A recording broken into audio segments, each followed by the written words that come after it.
वैश्विक हिंदू राष्ट्र महोत्सव के चतुर्थ दिवस के पहले सत्र में अब छत्तीसगढ़ में धर्मांतरण की मोडस ऑपरेंडी अर्थात क्रियान्वयन की पद्धति, इस विषय पर श्रीमती ज्योति शर्मा जी हमारा संबोधन करेंगी।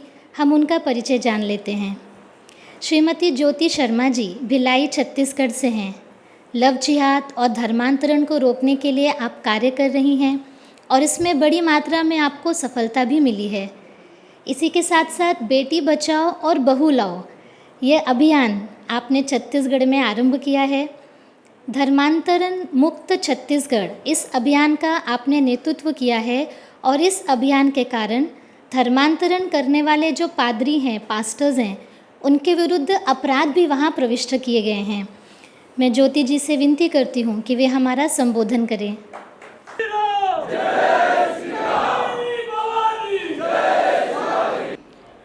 सभी को जय श्री राम है। साधु संतों को मैं प्रणाम करती हूँ। मेरे जितने भी भाई सारे राज्यों से आए हैं उनको जय श्री राम कहती हूँ। मैं छत्तीसगढ़ में जो कार्य करती हूँ धर्मांतरण रोकने का, मेरे साथ में मेरी पूरी टीम है, मेरे भाइयों की टीम है। हमारा एक नारा है धर्मांतरण मुक्त छत्तीसगढ़। हम लोगों ने आह्वान चालू किया है।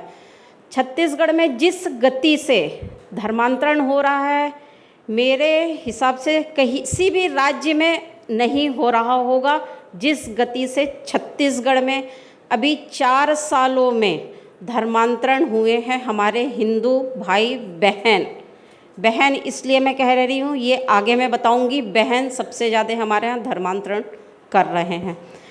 इन लोग जो है धर्मांतरण को हमारे यहाँ बहनों को ही टारगेट ज़्यादा बनाए हैं। महिलाओं को धर्मांतरण करते हैं। उनको क्या होता है, हम महिलाएं जो होती हैं बड़ी सॉफ्ट होती हैं। हर घर में, हर हिंदू घर में कुछ ना कुछ परेशानियां होती हैं, चाहे वो शारीरिक हो, आर्थिक हो, या स्वास्थ्य का हो, या पढ़ाई का हो, जैसा भी रहे। ये जो क्रिश्चियन हैं उसी का फ़ायदा उठा के हमारे घरों में जाते हैं, हमारी बहनों के संपर्क में बैठते हैं, उन्हें लालच देकर, शुरू में जो लालच देते हैं, मैं जहाँ काम करती हूँ मुझे जो समझ में आया वो मैं यहाँ बताऊँगी आप लोगों को। मैं ज़मीनी स्तर पे कार्य करती हूँ अपने भाइयों के साथ। लालच देते हैं उन्हें कि आप अगर चर्च में आएंगे तो आपका स्वास्थ्य बहुत अच्छा हो जाएगा। आपके घर में जो परेशानियां हैं, जो तकलीफ़ है पैसे का, पढ़ाई का, या आपके पति जो दारू पीते हैं, वो सब बंद हो जाएगा। जाना चालू करते हैं हमारे यहाँ की दीदी लोग अपने साथ। जब भाई लोग तो काम में चले जाते हैं, दीदी लोग जाना शुरू करते हैं, साथ में अपने बच्चों को भी लेके जाते हैं। घर में रहते हैं तो छोटे छोटे बच्चों को लेके जाते हैं। संडे के दिन एक जगह इन लोग हर मोहल्ले में है, छत्तीसगढ़ में आज के समय में हर मोहल्ले गली में चालू हो चुका है। एक घर में ये लोग एकत्र होते हैं, वहाँ इनसे वो हालेलुया क्या बोलते हैं मुझे समझ में नहीं आता। वो डफली बजा बजा के हालेलुया करवाते रहते हैं इन लोगों से, इतना हल्ला करते हैं। उसके बाद फिर उन्हें ये बोला जाता है, अंदर में बिठा के हम लोगों को जो बताया जाता है कि आपके भगवान अच्छे नहीं हैं, आप यहाँ आए हैं, आज से आपकी सारी तकलीफ़ें दूर हो गई। हमेशा यहीं आते रहिए, घर जाके अपने घर में जो तुलसी माता है, जो भगवान है, जो गीता भगवत है, सबको बाहर कर दीजिएगा। आज से आपकी सारी तकलीफ़ें दूर।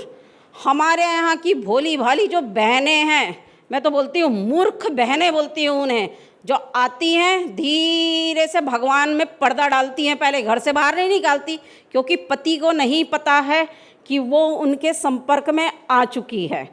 पर्दा डाल देती हैं, भगवत गीता को लपेट के दीवान के नीचे, पलंग के नीचे, खटिया जो बोलते हैं हम लोग छत्तीसगढ़ी में, खटिया के नीचे डाल देती हैं। तुलसी का पूजा करना छोड़ देती हैं। फिर संडे आता है, फिर जाते हैं। उस संडे को जाने के बाद वहाँ उनको पैसे मिलने शुरू हो जाते हैं। छत्तीसगढ़ में ये बहुत तेज़ी से चल रहा है। पैसा देते हैं, जिनके यहाँ राशन का दिक्कत होता है उनको राशन पोटली बना के देते हैं। ये 4-6 महीना उन लोग करते हैं। उसके बाद फिर उनका मेन खेल चालू होता है। जब उन लोग 6 महीने तक उनको देते हैं, उसके बाद वो देना बंद कर देते हैं। जो कन्वर्ट हो चुके हैं पूरी तरीके से, अब उनको आदत पड़ गई है हर संडे को चर्च में जाने की। अब उनका जाना मजबूरी हो गया है, क्योंकि वो माइंड से पूरा उनका खींच चुके हैं, सेटअप बना चुके हैं कि संडे को आपको आना है हमारे यहाँ। जाते हैं, उसके बाद बोला जाता है आपके घर में जो भी कमाई आता है उसका 10वां हिस्सा, दशांश बोलते हैं, ये जो क्रिश्चियन है वो दशांश बोलते हैं, 10वां हिस्सा आपको लेके आना है। इससे आने उसके बाद वाला जो संडे चालू होता है, घर में लड़ाई चालू होती है। हम महिलाओं के इसमें जो रोजी रोटी वाले जो होते हैं तबके वाले, उनके हाथ में पैसे नहीं होते, वो पति का पैसा फिर लेती है। घर में लड़ाई झगड़ा चालू होता है, दशांश देना है महीने का, नहीं है अगर दशांश देने की आपकी हिम्मत नहीं है तो घर में जैसे हम लोग एकादशी के बाद जो सीधा दुआस को निकालते हैं, दाल चावल सब्जी जो भी बांध के देते हैं, वो उन्हें नन और पादरियों को देना पड़ता है। मतलब कुछ समय के बाद हम जो क्रिश्चियन बनने गए हैं उनसे उन लोग लेना शुरू करते हैं। शुरू में देते हैं, फिर उनसे लेते हैं। इससे उन लोग बहुत प्रताड़ित होते हैं। जब हमारे पास खबर आती है, फिर हम लोग उनको घर वापसी के लिए फिर तैयार करते हैं। तो जब यहाँ पर चलते रहता है तो हम पहुँचते हैं, उन लोग हमें बताते हैं इस जगह पर यहाँ पर हम लोगों को बुलाया जाता है, यहाँ पर धर्मांतरण होता है। उन्हीं के बीच के लोग हमें सूचना देते हैं। जब हम वहाँ पर जाते हैं तो उनका एक ही रहता है, सबसे बुलवाया जाता है। ये सब अपने मर्जी से आए हैं, सब हिंदू हैं और सभी महिलाएं हिंदू होती है, सबके हाथ में चूड़ी, मांग में सिंदूर, बिंदी रहता है। इस चीज़ को मैं बिल्कुल देखती हूँ। पूरे हॉल भरा रहता है महिलाओं से और लड़कियों से, क्योंकि इन लोग लड़कियों को भी टारगेट कर रहे हैं। लड़कियों को लालच दिया जाता है, उनको अच्छे कॉलेज में पढ़ाएंगे, उनको अच्छा नौकरी दिलाएंगे, उसके लिए इनको टारगेट किया जाता है। इन लोग घूम घूम के पूरे मोहल्ले में दोपहर के समय में, क्योंकि पुरुष वर्ग घर में नहीं रहते हैं, घूम घूम के इन लोग सबके घर में जाते हैं, उनके परेशानियों को बोलते हैं हल करेंगे। ऐसा ही परेशानियों को हल करने के लिए मैं जहाँ सेक्टर 1 में रहती हूँ भिलाई में, वहाँ आए हुए थे भाइयों ने सूचना दिया, दीदी पादरी नन की एक टोली है, 11 लोग पूरे सेक्टर 1 में टोली बना के घूम रहे थे। हम पहुँचे, मेरे घर से वहाँ की दूरी 3 मिनट की थी। मैं तुरंत उठा के पहुँची। मैं बोली भाई आप लोग भी सारे लोग आइए, मैं भी पहुँच रही हूँ। उस पादरी हमने पूछा, उनको रोक के सब जगह इकट्ठा किया, आप लोग घूम क्यों रहे हो, यहाँ सेक्टर के तो हो नहीं, किसी के घर आए हैं आप लोग? बोले नहीं हम ऐसे ही घूम रहे हैं। मैं बोली ऐसे ही यहाँ घूमता तो कोई नहीं है, या तो कुछ बेचने घूम रहे होंगे या किसी के घर आए होंगे आप। उनका नहीं ऐसे ही घूम रहा है। उनका बैग खोले हम लोग, पूरे उसमें छोटे छोटे बाइबल थे। फिर जो बाहर हमारे यहाँ बुजुर्ग लोग सब बैठे हुए थे, उन्होंने बताया कि इन लोग कह रहे थे कि आप लोग जिस धर्म में हो, देखो परेशानी में हो, छोटे छोटे वहाँ ग्रेड के हिसाब से क्वार्टर है, तो उन लोग छोटे क्वार्टर हैं वहाँ घूम रहे थे। तो आप देखिए छोटे क्वार्टर में रहते हो, उन लोग बड़े में हैं, आप लोग इसको मानोगे तो बड़े में रहेंगे। उन लोगों को बताया, मेरा हाथ पहले उठता है, वो छत्तीसगढ़ के भाइयों को मालूम है। मैं फिर उस महिलाओं से बात कर रही थी, उतने में एक पादरी थे, वो मेरे पास हाँ तेरे को क्या करना है? तो मैं बोली मेरे क्षेत्र में आके तू धर्मांतरण कैसे कर लेगा? हम यहाँ धर्मांतरण मुक्त छत्तीसगढ़ का आह्वान कर रहे हैं और तू मेरे ही क्षेत्र में आ गया है सेक्टर 1 में, तेरी हिम्मत की बड़ी दाद दूंगी। बोली मैं इसमें जो मैंने पादरी को थप्पड़ मारा है, वो जो बैग लगाए हुए हैं वो पादरी हैं, उनके साथ में जितनी लेडीसें खड़ी हैं पूरी नन है जो धर्मांतरण करने के लिए घूम रही थी, उनकी पूरी टीम है वो पूरी, और सभी हिंदू हैं। हमने सबका आईडी चेक किया, वो सभी हिंदू हैं। ये हम घर वापसी भी करवाते हैं, ये घर वापसी का है। 40 परिवारों को वहाँ पर, आदिवासी परिवार हैं जिनको कन्वर्ट किया गया था, वहाँ से पूरा मंदिर हटा दिया गया था जो हमारे पास आए हुए थे। उनके मोहल्ले में ज़बरदस्ती नन और पादरी लोग उनसे मारपीट कर रहे थे कि तुम सावन के महीने में उन लोग पूजा करने गए थे, तो हमको सूचना दे के भिलाई में ही बुलाए, हम वहाँ गए थे। जो हमने रोड की लड़ाई लड़ी थी, हाईवे जाम किया था, ये देव बलौदा का है, वहीं का केस है। घर में धर्मांतरण होता है, यहाँ भी ये केरल से 40 पादरी आए हुए थे, नन और पादरी हैं इसमें।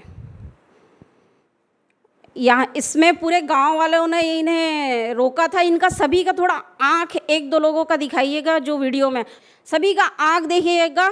सभी को जो बोलते हैं ना सम्मोहित किया गया है।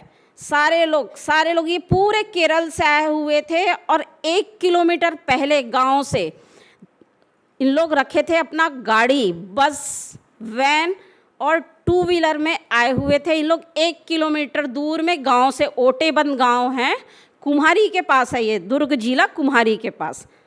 तो वहाँ ये सभी आए हुए थे। रात में इन लोग 10:30 बजे वहाँ पहुँचे थे, क्योंकि गांव में बहुत जल्दी सोया जाता है। तो उसके बाद जब वहाँ के भाई लोग जाग रहे थे तो उन्हें लगा इतने लोग कौन आए हैं, तो वहाँ पर इनको रोका गया एक जगह में, सभी को इकट्ठा करके हमें बुलाया गया। हमारी पूरी टीम गई, इनका पूरा सामान का हमने जब्ती बनवाया, पुलिस बुलाया।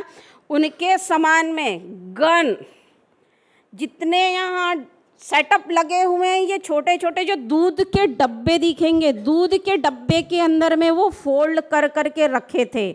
वहाँ आधा गांव को वो लोग धर्मांतरण करने के लिए आए हुए थे। आधा गांव पूरा, अगर गांव की जागरूकता से कुछ भाइयों की जागरूकता नहीं होती तो उस दिन आधा गांव धर्मांतरित होता।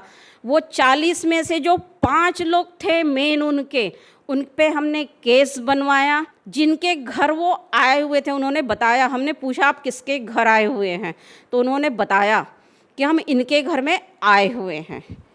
तो उन पे भी केस बनवाया, 5 पादरियों पे केस बनवाया, और जो बुजुर्ग सी लेडी दिख रही थी जो नन है, उन पे भी हमने केस बनवाया। सारे के ऊपर में केस चल रहा है धर्मांतरण का। यहाँ कुछ लोग कहते हैं कि केस नहीं बनता है। अगर आपके पास में पुख्ता सबूत है, आपके साथ वाले बता रहे हैं, तो केस बनाना पड़ता है। उसके लिए ज़रूरी है कि हमें अपने बातों पे वहाँ पर खड़े होना पड़ता है। धर्मांतरण हो रहा था, मतलब हो रहा था, इन्हें लालच दिया जा रहा था तो दिया जा रहा था। मेरे ऊपर में 452 की 3 थानों में केस चल रहा है, क्योंकि मैं चर्च, जो घर में चर्च बनाने का परमिशन किसी को नहीं होता है।